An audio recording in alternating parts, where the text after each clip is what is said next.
এক ব্যক্তি স্বপ্ন দেখতেছে যে একটা বাঘ তাকে পেছন থেকে দৌড়াচ্ছে, সামনে একটা কূপ, বাঘের ভয়ে সে কূপের মধ্যে লাফ দিছে,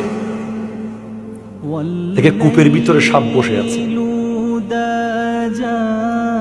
কূপ দিয়ে পড়তে পড়তে মাঝখানে সে একটা রশি পাইছে, ওটা ধরে ফেলছে।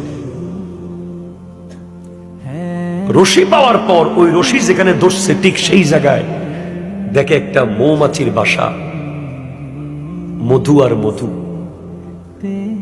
এই মধু পাইয়া সে উপরে বাঘের কথাও ভুলে গেছে, নিচে সাপের কথাও ভুলে গেছে। সত্য ঘটনা।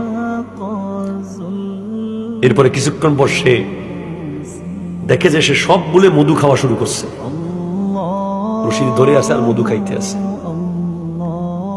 ইতিমধ্যে দেখে একটা সাদা ইঁদুর আর একটা কালো ইঁদুর এসে রশি কাটা শুরু করছে।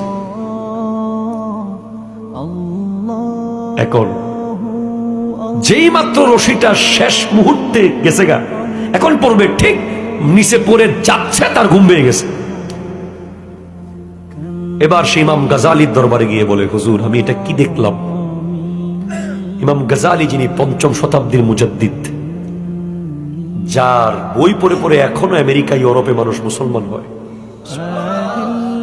বিশ্ববিখ্যাত দার্শনিক, মুসলিম মুসলমানদের গৌরব ইমাম গাজালি বলে, উপরে যে বাঘটা তোমাকে দৌড়াচ্ছিল সে ছিল আজরাইল আলাইহিস সালাম, আর কূপটা ছিল তোমার কবর, নিচে সাপগুলো তোমার কবরের আযাব, আর রশিটা ছিল তোমার হায়াত, মৌমাছির বাসা ছিল দুনিয়া। তুমি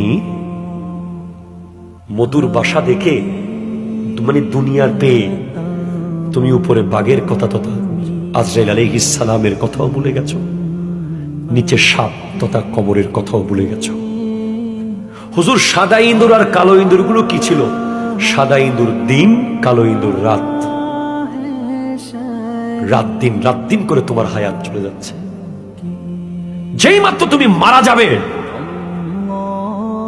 ঠিক সেই সময় তোমার স্বপ্ন ভেঙে গেছে, তুমি কবরে চলে যাচ্ছ।